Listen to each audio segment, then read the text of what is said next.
Hello and welcome to the show. It's great to have you with us. China's economic rise is a well-known story. Multiple years of double-digit growth meant China's GDP doubled every 8 years, and now it's the second biggest economy in the world. So what made that happen? And could we see that type of growth happen again somewhere else? Vitali Mossounov is a global technology analyst with TD Asset Management. He's here to give us his take on this. The very fact you're a global technology analyst and we're talking about the reasons why this happened is a bit of a giveaway, I think, in terms of what it is. Yeah, so. the plot is known now. Yeah, exactly. So a lot of people focus with China, this being a manufacturing story, and you're saying, no, this is a technology story.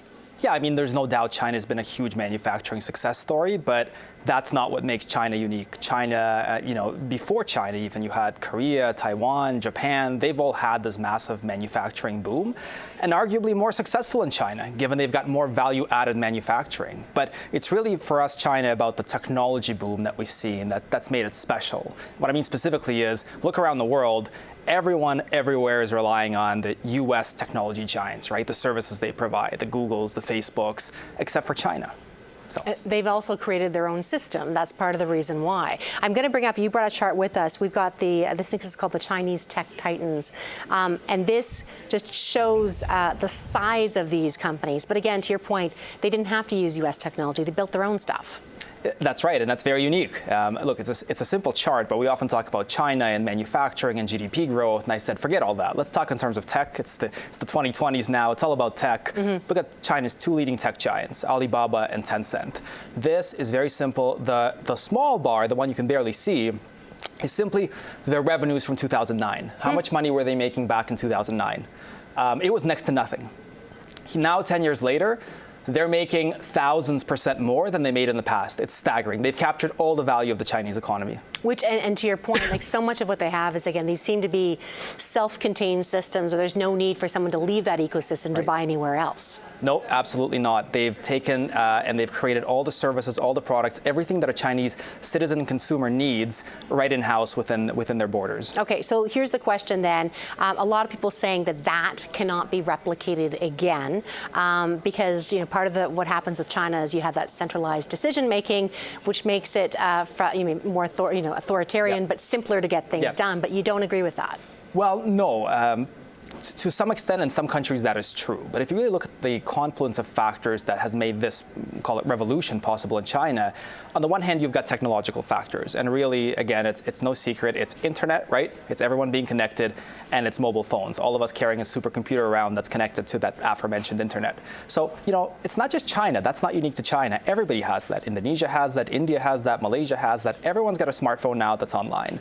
The other thing that made China successful, I think, is governance. And what I mean by that is you have leaders that said, look, there is this confluence of technology factors. Let's create a set of policies. Let's create a set of incentives that allow us to build these in-house capabilities, these now tech giants. And we think other countries can replicate that as well. All right, you mentioned a couple. You said India and Indonesia. Let's start with India.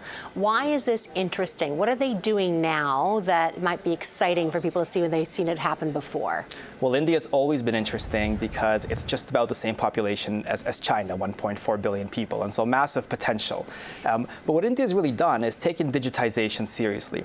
What is this? This is the unified payment interface, and this is something you brought. So tell us what this is. Well, this is perhaps their most serious effort at that new digital economy. The government there has said, look, we've got 1.4 billion people, and it's very difficult for them to actually pay for things, to come into the formal economy.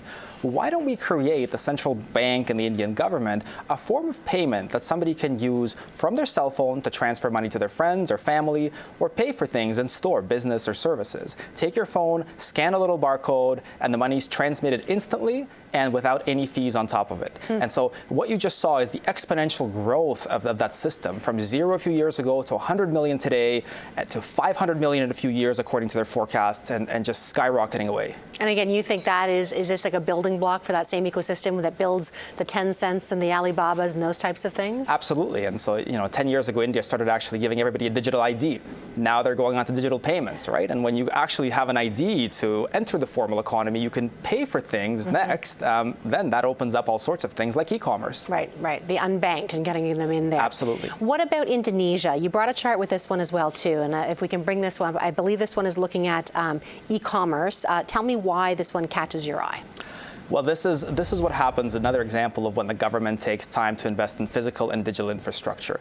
If you go back before this chart even starts, Indonesia's e-commerce was growing 20%, 30%, not bad, but given how small it was, really nothing to write home about.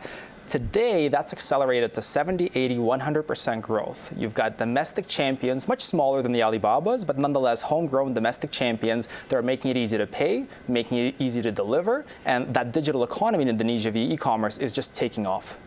I've only got about 10 seconds here, but I mean, obviously this is not, we can just cut and paste and say, okay, what happened in China is going to happen here. There are some risks. Absolutely, and it's after all, it's emerging markets, right? So, currency is a risk, the business climate, potential for corruption is a risk. There's lots of things that we monitor, and we're very cautious about it. But nonetheless, billions of people, massive human potential, and now technology, and in some cases, governance in those countries unlocking that potential. We have to watch it closely. Vitali, it's always a pleasure. Thanks so much. Likewise. Vitali Mossounov, he's a global technology analyst with TD Asset Management.